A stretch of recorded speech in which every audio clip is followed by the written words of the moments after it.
Morning बच्चों, आज दिनांक 30/12/2020, वर्ग अष्टम, विषय संस्कृत, पाठ 13। पाठ का नाम है कर्तव्यपरायणतायाः फलम। यानी सबसे बड़ा कर्म कर्तव्य है। जो कर्तव्यपरायण रहिएगा वह सबसे बड़ा फल है। कहने का मतलब है मनुष्य को कर्तव्य पर दृढ़ रहना चाहिए। इस पाठ में यह बतलाया गया है। इस पाठ से यह शिक्षा मिलती है। अब हम आपको पढ़ाने के लिए जा रहे हैं। आप अध्याय 13 में पेज नंबर 91, 92, 93 को देखें और शब्दार्थ थोड़ा हम लिख दिए हैं ब्लैक बोर्ड पर। आप उसे उतार लीजिए और फेयर करते जाइए। याद करना आपका महत्वपूर्ण कर्तव्य है। अब बच्चों, हम पढ़ाने जा रहे हैं। आप हाथ किताब पर रखिए और पढ़ने का अभ्यास कीजिए। लगातार यदि अध्ययन करते हैं तो आपका ज्ञान जो है विस्तृत होगा। तो पढ़ाना अब देखिए। सूर्यवंशी दिलीप महान पराक्रमी नृपति आसीत्। स प्रजाया सुख शांति प्रयत्नं करोति अस्म तस् राज्ये शांति सुव्यवस्था च आसीत्। अतः प्रजा सुखमनुभवन्ति स्म तत्सुखम प्रजाया सुखे एव आसीत्। आप राजा दिलीप के बारे में जानते होंगे कि राजा दिलीप सेवा के भाव में एक महान व्यक्ति कहलाते हैं। गौ सेवा उनके जब तक आजीवन तक गौ की सेवा किए और उसका फलीभूत उन्हें मिला। आज भी उनका नाम लिया जा रहा है। राजा दिलीप का नाम अनेक राजाओं में राजा दिलीप का नाम भी बहुत महत्वपूर्ण स्थान रखता है। राजा दिलीप सूर्यवंशी थे। राजा दिलीप महान पराक्रमी राजा थे। वह उनके राज्य में प्रजा सभी सुख शांति से रहते थे। उनके राज में शांति व्यवस्था थी, शांति सुव्यवस्था थी। कहीं चोरी का नाम नहीं था। सभी प्रजा सुख का अनुभव करते थे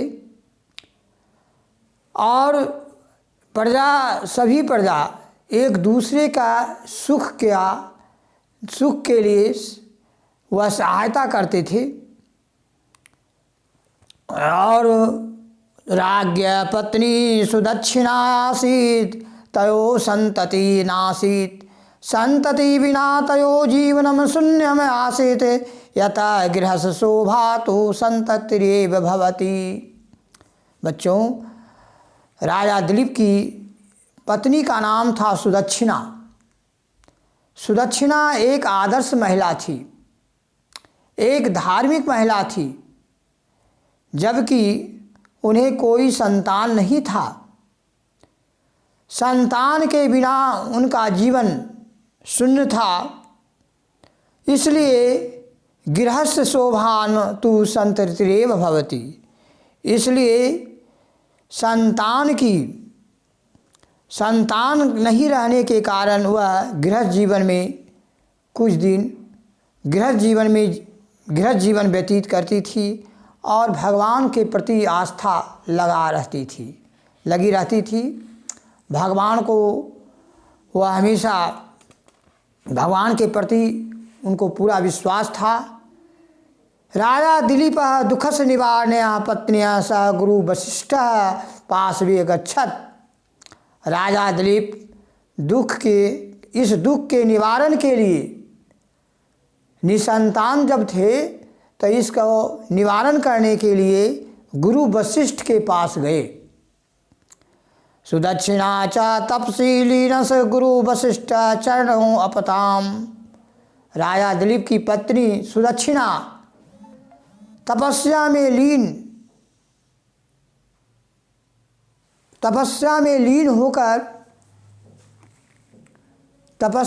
लीन होकर वह किनके पास गई? गुरु वशिष्ठ के पास गई और उनके चरणों पर जाकर के गिर पड़ी। गुरु वशिष्ठ राजा नाम दृष्ट्वा प्रसन्नो अभवत्। राजा गुरु वशिष्ठ राजा को देखकर बहुत प्रसन्न हुए। सह तम अपृच्छत, तब उनके आने का कारण पूछा। कथय वश, कहो पुत्र, अपि सर्वकुशलम, सभी कुशल तो है। दिलीप मधुरेण स्वरेण उदरत गुरु भवतः भवत्कृपा अस्ति कारणम। दिलीप अपनी मधुर आवाज़ से, मीठी वाणी से गुरु के पास बोला, गुरु आपकी कृपा से सब कुशल है। परमावयो संतति नास्ति, किंतु मैं निसंतान हूँ। भविष्य राज्य से उत्तराधिकारी का भविष्यति, भविष्य में मेरा उत्तराधिकारी कौन होगा, इसके लिए मुझे काफ़ी चिंता है। इसीलिए इस निवारण के लिए मैं आपके पास आया हूँ। इति अस्मिमं चिंत्या कारणम, यही चिंता का कारण है। इत्यर्थे अस्ति कोऽपि उपाय, इसके लिए मुझे कोई उपाय बताइए कि मैं क्या करूं। इदं श्रुत्वा ऋषि वसिष्ठ दुखी अभवत्, तयो दुखम दूरम कर्तुः स ध्यानमग्न अभवत्। यह सुनकर राजा वशिष्ठ, गुरुदेव वशिष्ठ बहुत दुखी हुए। उनके दुख को दूर करने के लिए ध्यान लगाए। किंचित कालांतर स अवदत्, ध्यान मग्न होने के बाद कुछ समय के बाद वे वशिष्ठ महाराज बोले, संतति प्राप्तुं भवामं धेनो नंदया श्रद्धया भक्त्या च सेवा करोति, तस्या प्रसन्नतया प्राप्तेन वरदानेन भवतः इयम इच्छा पूर्णा भविष्यति।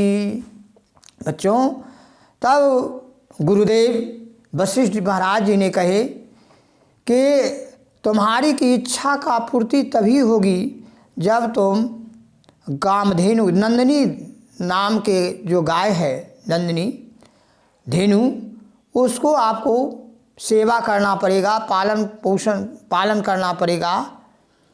तब जो है आपकी यह जो आप आए हैं, आपकी चिंता तभी दूर होगी।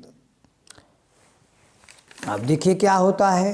राजा दिलीप वशिष्ठ आश्रम स्थित्वा धेनु सेवा कर्तुं प्रारंभ, स प्रतिदिनं धेनुमलं नयति अस्म तया स छाया क्षमः तिष्ठति अस्म, तस्या रक्षणे स सदैव तत्पर अभवत्। इस प्रकार से राजा दिलीप वशिष्ठ जी के आश्रम के पास रहकर गाय की सेवा करना शुरू किए। पति और पत्नी दोनों मिलकर सेवा की। वह प्रतिदिन गाय को वन ले जाते थे और वहाँ वह उसी और वृक्ष के छाया में पति पत्नी दोनों बैठते थे।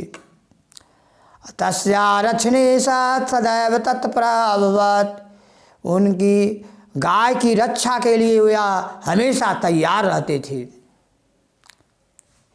एकदा वने राजा प्रकृते शोभा दृष्टुं निमग्नो अभवत्, वृक्षलत्यो विकसितानि चित्र विचित्राणि पुष्पाणि तस्चितम् अहरन्।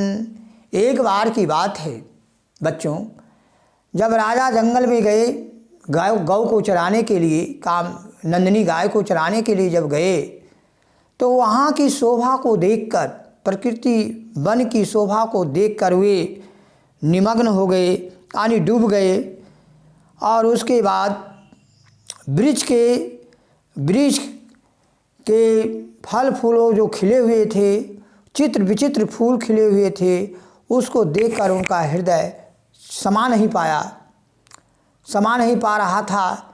बहुत खुश थे। निर्झरात् पतन्तं जलं दृष्ट्वा स अतीव आनंदम् अभवत्।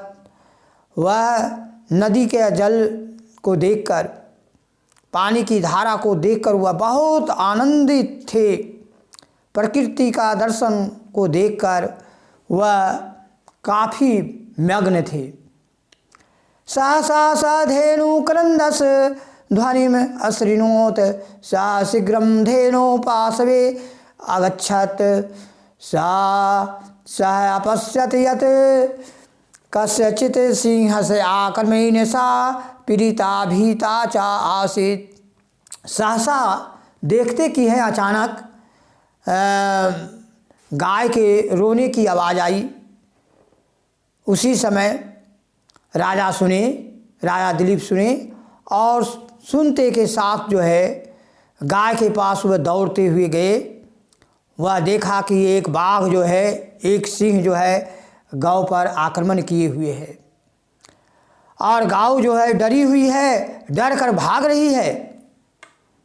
राजा सिंहं हन्तुं तत्परो अभवत् किंतु बाणचालने स समर्थ आसीत्। तदा राजा करुणस्वरेण सिंहाय निवेदयत् धेनुं त्यक्त्वा मम शरीरस्य मांसं भक्ष्यतु। राजा दिलीप सिंह को मारने के लिए बहु तत्पर हुए, किंतु बाण चलाने में वे असमर्थ थे। वह राजा करुण स्वर से सिंह से निवेदन किया कि गाय को छोड़ दीजिए, गाय को मत मारो, तुम पहले मेरे शरीर का भक्षण करो, तब जो है गाय को खाना। लेकिन बाघ नहीं मान रहा था। वह गाय पर जो है खाने के लिए ललक पड़ा। आप चित्र में देखिए, इस किताब में है कितना ढंग से है। और राजा दिलीप करुणा से व्याकुल हैं। और फिर जब बाघ नहीं माना तो तीर चलाने के लिए वे तत्पर हो गए। चक्षु निर्मेल सिंह पार्श्वेऽतिष्ठत् किंचित कालांतरं धेनु मधुरं श्रुत्वा स्वरं श्रुत्वा राजा यदा नेत्री उद्मील्यत तदा धेनु अभवत् वसनाति कोऽपि सिंह मया रचितां मायातां सविषघटितं तव कर्तव्य प्राणता प्रच्छं नेतुं यां इदं कृतं तम कर्तव्यपरायणः असि तम स्वप्राणयपि मम रक्षाय तत्परसि। प्रसन्ना भूत्वा नंदिनी तस्मै वरदानमवच्छत् त्वं शीघ्रं सर्वगुण संपन्न पुत्र प्राप्स्यसि। आप देखिए, वह जो गौ है वह बाघ नहीं माना, तो जो है गौ की रक्षा के लिए राजा दिलीप जी जान लगा दिए और उस बाघ को जो है उसे मार दिए। उसके बाद उनके गौ की रक्षा किए और वह नंदिनी गाय जो है वरदान देने के लिए राजा दिलीप के पास खड़ी हो गई और बोली कि तुम जो है जल्द ही सर्वगुण संपन्न तुम्हारा एक पुत्र पैदा होगा। आश्रम गत्वा राजा दिलीप सर्ववृत्तान्तं ऋषिः निवेदत्। ऋषि प्रसन्नो अभवत्। ऋषि आदेशं प्राप्त स स्वपत्न्या सह स्वदेशं प्रत्यागच्छत्। आश्रम जाकर राजा दिलीप सारी वार्ता अपने गुरुदेव वशिष्ठ महाराज जी से निवेदन किया और ऋषि बहुत खुश हुए। ऋषि के आदेश का पालन राजा दिलीप जी ने किए और उसके बाद वह अपने पत्नी के पास चले गए। किंचित कालांतरम सर्वगुण संपन्न, कुछ दिनों के बाद सर्वगुण संपन्न उन्हें पुत्र पैदा हुआ। तस् अभिधानम रघु आसित। उस अभिधान उसका नाम क्या रखा गया था? रघु। राजा रघु, वो भी राजा रघु कहलाए थे। अयम रघु एव श्री रामचंद्र स प्रतिमा आसित, जो कि राजा रघु जो थे श्री रामचंद्र भगवान के प्रपितामह कहे जाते हैं। प्रपितामह मतलब क्या होता है? परदादा, परदादा थे वो। तस नामना सूर्यवंश नाम रघुवंश है, इसी नाम से सूर्यवंश का नाम रघुवंश रखा गया।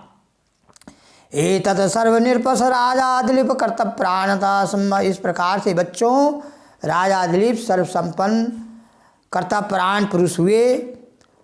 और इस प्रकार से आप लोगों को भी कर्तव्य का पालन कीजिए, गुरुदेव का पालन किए, माता पिता सबों का गुरुदेव की आज्ञा का पालन कीजिए सबों को, तब आप लोग भी राजा दिलीप की तरह कर्तव्यपरायण बनेंगे। अब मैं यह जो राजा दिलीप की कहानी था समाप्त होती है। और आज अब मैं गीता पाठ के शुभ अवसर पर आप लोगों को बहुत बहुत शुभकामनाएं